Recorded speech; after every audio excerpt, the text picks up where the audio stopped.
Well, it's almost the end of September and we're well into autumn now. The days are becoming shorter. There's chill in the air and all the leaves are beginning to turn. So what's been happening in the garden? Well, a couple of days trimming all these hedges. This is the yew hedge. It looks really smart once it's been cut. All the plums have gone. Well, there's the odd one or two, but that's it.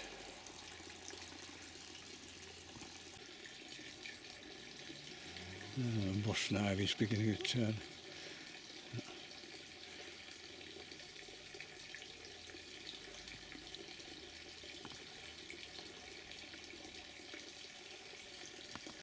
It's a wonderful colour.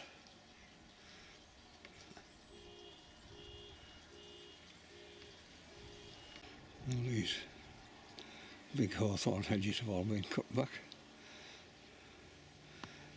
The garden's beginning to look quite smart.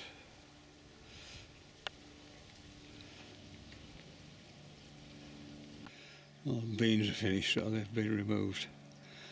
And this is where I'm going to shift the strawberries to. But obviously before I can do that, I've got to remove all these weeds. So I've given them a spray of glycophosphate yesterday. It's very slow acting, you don't see much for a couple of weeks, and all of a sudden it just begins to turn. Once they're all killed off, then I'll rotivate it and shift the strawberries. And having cut the grass only twice this year because of the drought, the rain we've had recently, the grass has just taken off. So the next couple of hours will be spent cutting all the grass. It's amazing how many dandelions appear. Hundreds of them. Anyway, let's get on with it.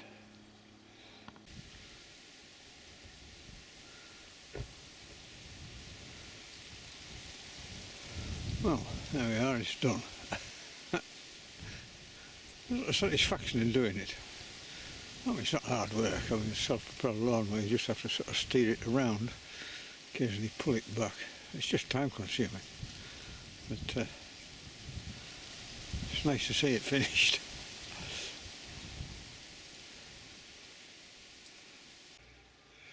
Well, it's a wonderful mid-October day and the Boston ivy on the end of the house is in all its glory.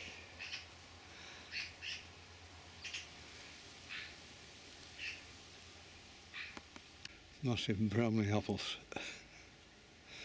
for cooking.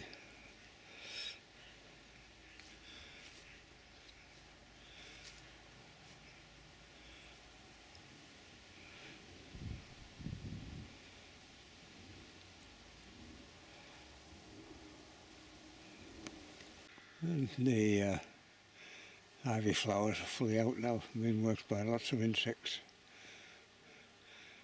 Bees making the most of these last ones.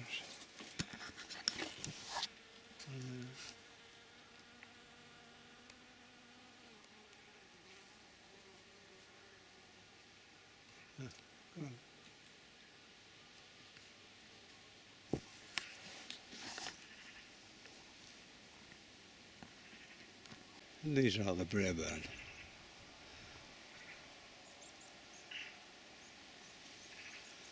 It's absolutely thick with apples, this tree.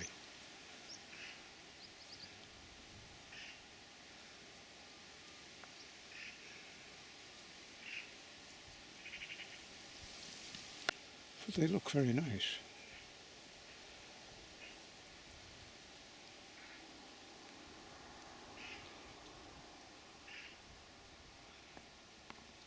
And these flowers, which I've grown from seed, with this lovely foliage, one of them seemingly is going to produce some flowers. In fact, two or more of them. It's been a long time coming.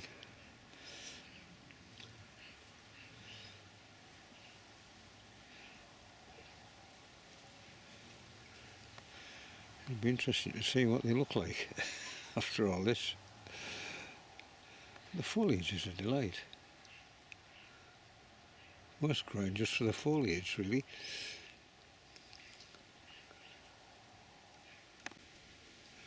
The rowanberry's still hanging on. When we get some severe weather, they'll disappear.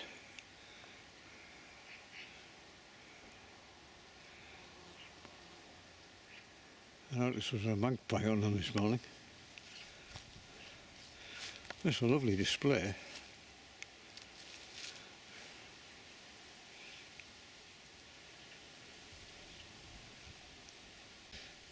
Here we can see the Roundup beginning to take effect.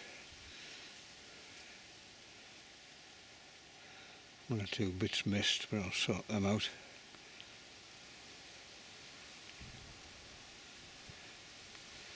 And the mesembryanthemums still flowering.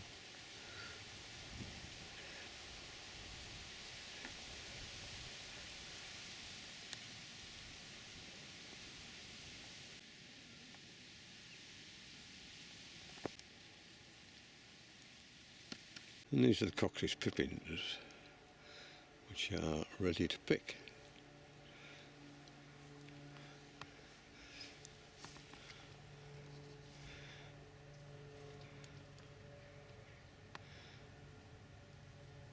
Lovely and crisp. That pippin taste is really, really nice. You get this problem with them, they begin cracking. But there are enough of them anyway.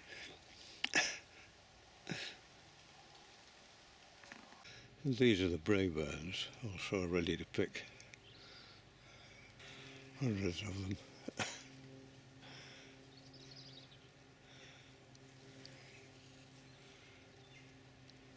And these are the Bromley cooking apples. Again, the tree is festooned with them. Unfortunately, they don't keep, but you stew them and freeze them, and you can use them in pies or just have stewed apple and custard, which is very good for you. But all the windfalls I pick up and take them down, and they used to feed a pig. I think it's a pet pig. It's absolutely enormous, but they have a bin by the roadside, and if you have windfalls, you just drop them off in there. It's the 18th of October, and this moss of foliage has decided to produce flowers. And there's the first one, and very nice too. And lots more to come. And on the gable end of the house, the wind has stripped brilliant scarlet leaves off. Just those up at the top left.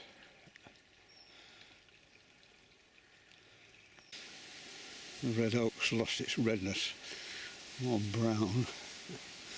The leaves are beginning to fall off. What a wonderful display that has been.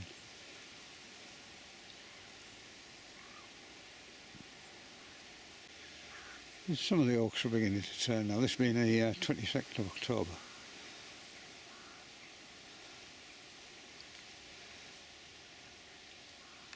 A wonderful yellow of the maples over there. Strange how they all turn at different times. There's still some of them quite green. You get more and more fungus every year as the woodland matures. And it's growing on the path.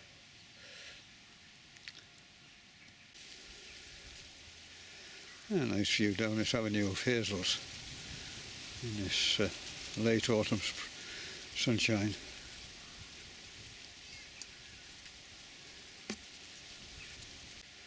An ever increasing pile of shells. Well, Woody Woodpecker has been banging them in this hole. I must set up a trail camera, see if I can catch him, or her for that matter.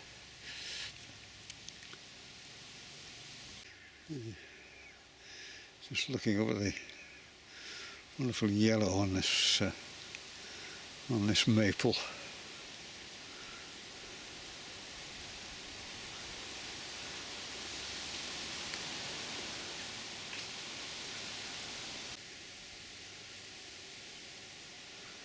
And this little group, they're more sort of orange. Well, they haven't gone over fully yet.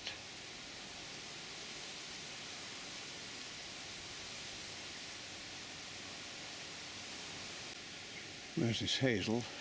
It's more a sort of pink.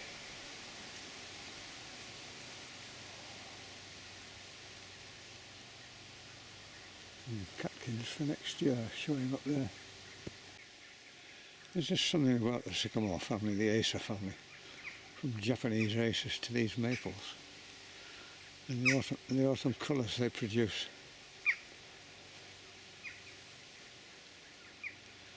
Yeah, they're stunning.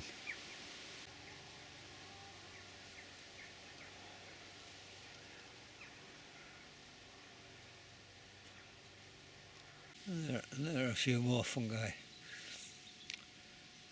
I think it's called an Amethyst deceiver. I'm not sure.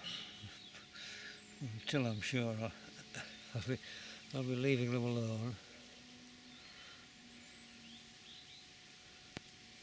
A lovely colour. This is the flower we've been waiting months for. There's two of them. It looks like there are a lot more to come. And they're about 3 feet tall, if not more. Some of them 4 feet tall. So it'll be lucky. We don't get any frost to kill them off. It should be a very nice display. See the asparagus behind, just beginning to turn it is. Just beginning to lose its greenness. Meanwhile the Rhone still got all these berries on. Normally they've gone by now. It just shows what a warm year it's been. There must be lots and lots of food around for blackbirds. But I noticed yesterday there were lots of redwings coming in from Scandinavia. And when the hard weather comes in, they'll give these enough sort of pounding. They'll disappear in no time at all. It'll be quite interesting to see if we get any waxwings this year. I mean, normally they only appear if you get really hard winters. But what a beautiful bird they are. I haven't seen one for ages. But normally, in hard weather, they descend in a flock on trees like this, and in 2 days, everything's disappeared. Well, the Roundup's seen all of this off. There's the odd weed up, but so we'll deal with them. So this is ready for rotivating and transferring the strawberries to here.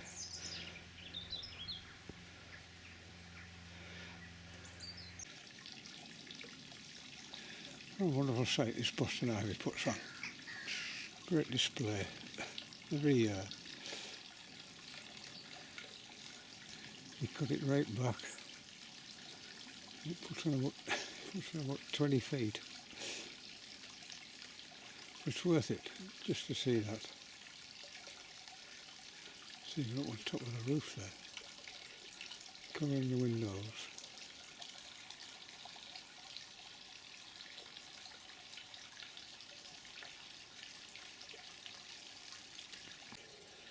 The colours are amazing. Reds, orange, yellows, green.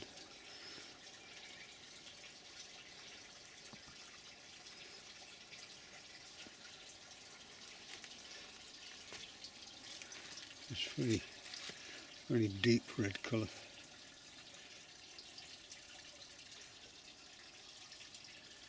Shiny leaves.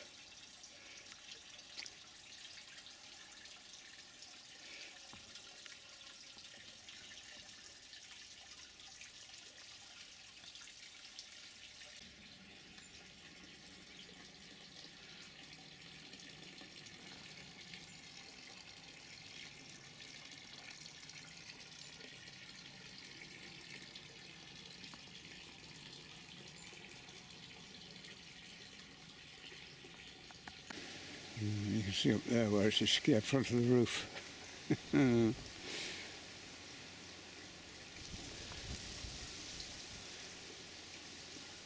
All that growth in a really short space of time.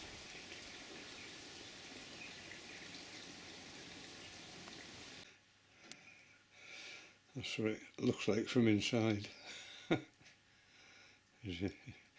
Inside some jungle.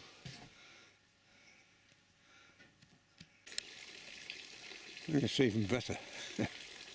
Every day you come out and have a look.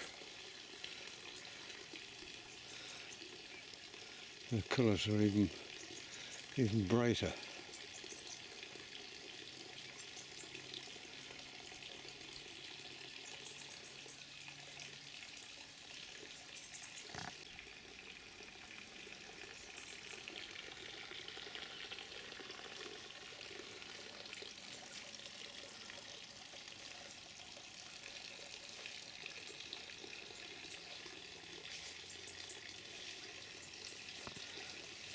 Sort of dazzling almost.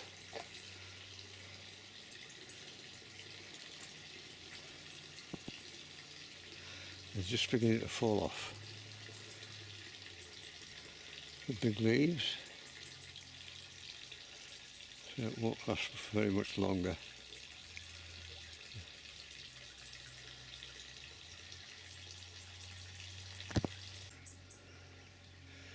In the space of a few days, the rowan foliage is even more spectacular. Look at that.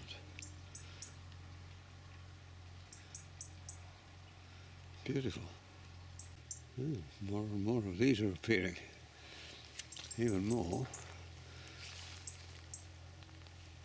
There's one there, which is a different colour altogether.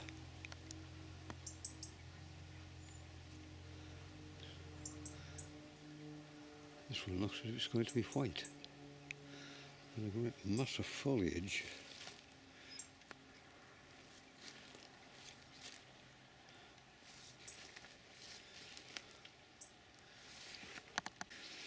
Well, more of the oak trees are beginning to turn now.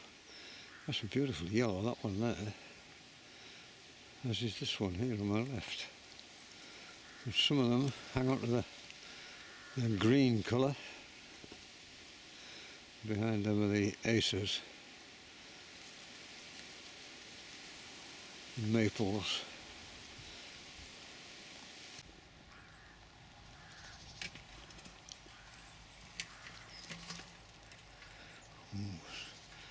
A little mouse. There. Oh, there's two of them.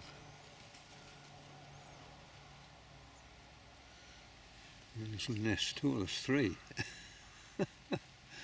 One's just come out. I think they're all young.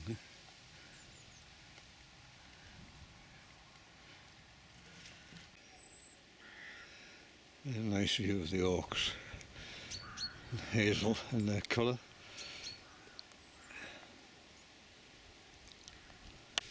Well, it'll be interesting to see what's on the trail camera, which I've had set up for the past 4 nights in the garden. The leaves are all just beginning to fall off now.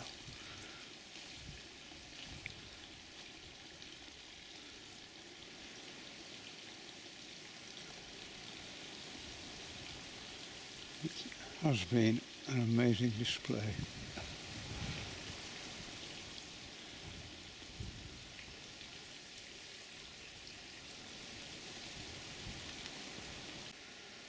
blackberry burns are still hanging on.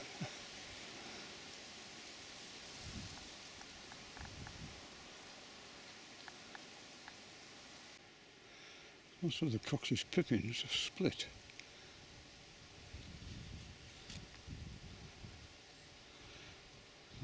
Don't know why, because they need picking. A lovely red admiral.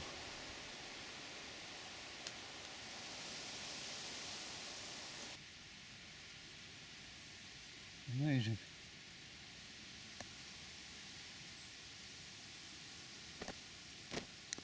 Oh, it's a really windy day, 1st of November. Still warm.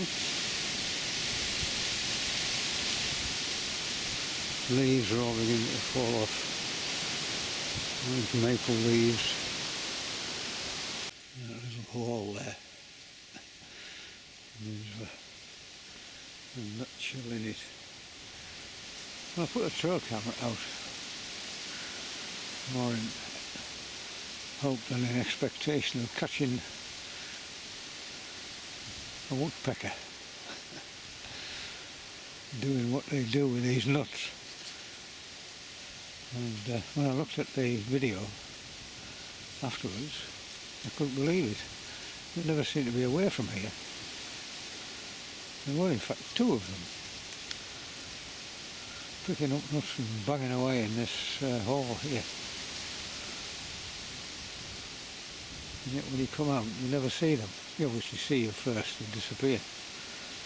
But when you're not here, it's non-stop action. No wonder that hole's getting deeper and deeper. This tree is a particularly brilliant yellow.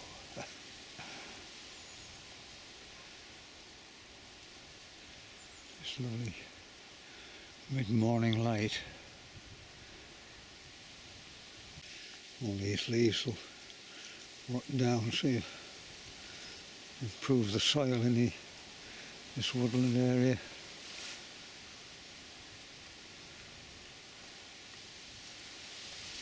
Oh, more and more of these flowers.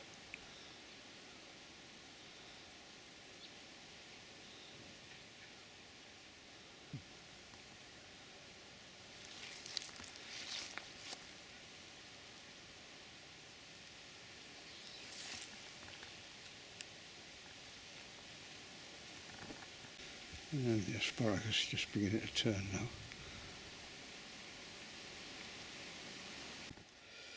Well, this is a trail camera which I use.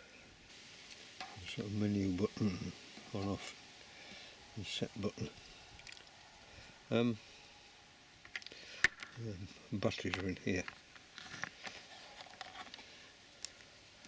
I don't know whether that's a manufacturer or not, it doesn't matter. By detecting motion, like this thing here, you get these infrared lights come on, and at the moment it's set to take 15-second bursts, so if it detects something moving, you get a records for 15 seconds on video. It's coloured during the daytime and black and white at night, obviously. And then it switches off, and then it won't switch on again for a time interval. I can't remember what it is now, which of course saves the batteries. And then if something else comes, you get another 15 seconds. And I use it for detecting wildlife in the garden. Bright sunshine today. I was particularly interested in these woodpeckers back in this hole in this tree. I'd never managed to see them. Anyway, when I set this thing up, they were never away from the place. There was something like 215-second burst video, which I had to look through. The camera comes with sort of straps for attaching it to trees and things, but quite often there isn't a convenient tree. There isn't a tree in the right place, or sometimes there's no tree at all, to be honest. To overcome that problem, you need one of these. You can buy them on the internet.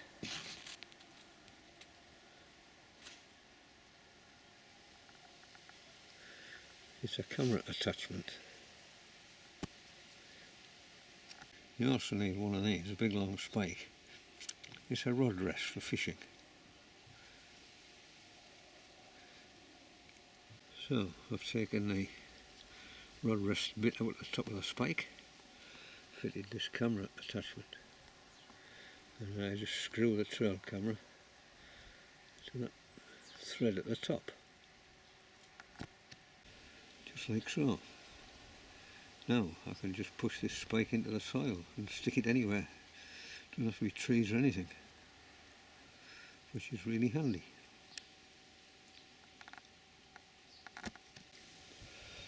So all it requires now is to switch it on.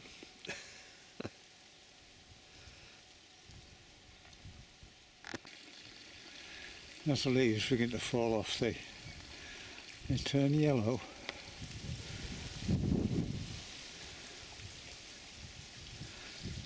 All the red gives way to yellow where the leaves have been hidden.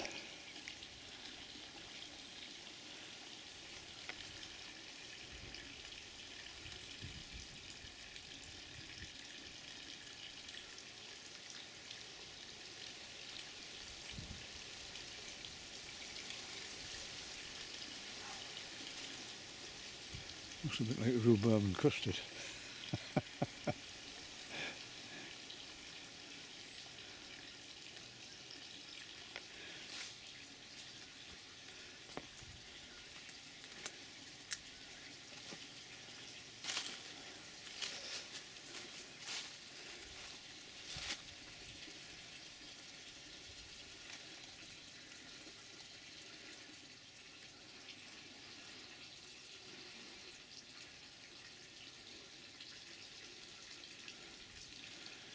Yeah, stunning.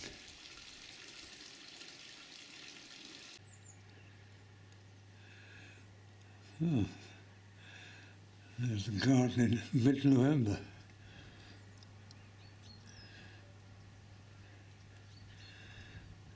Lots of trees still green, leaves on.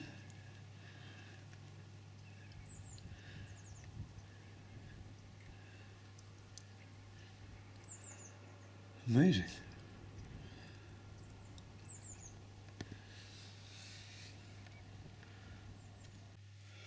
And all the beech hedges beginning to turn, although they keep their leaves over the winter time, but they just go brown.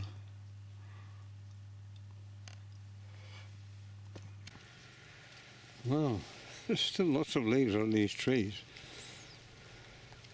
in mid-November.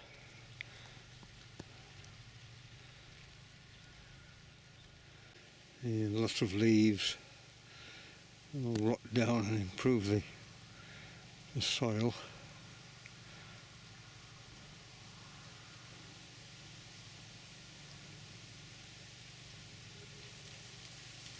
The birch trees beginning to turn at last.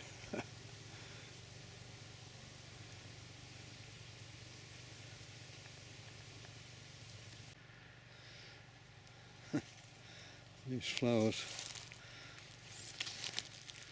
eventually arrive in mid-November. There's still quite a lot to come. I suspect the frost will put paint to them.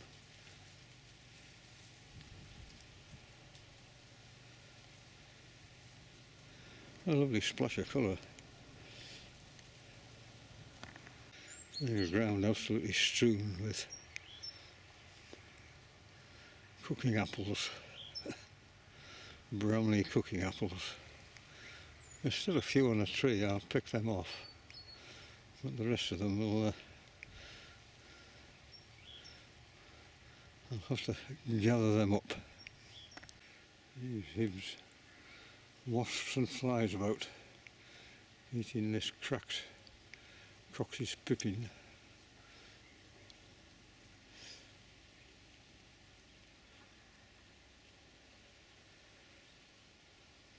Braeburn apples.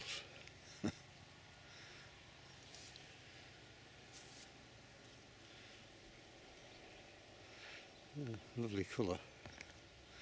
And a lovely tasty apple, and they keep well as well. They'll all be to pick in the next few days.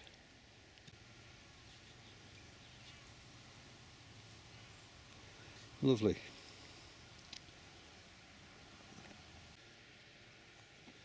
Well, just sitting in this lovely warm late November sunshine. Staggering. But that's it for the garden for late summer and autumn. And I'll see you next year when spring arrives. So from the garden, take care. Bye bye.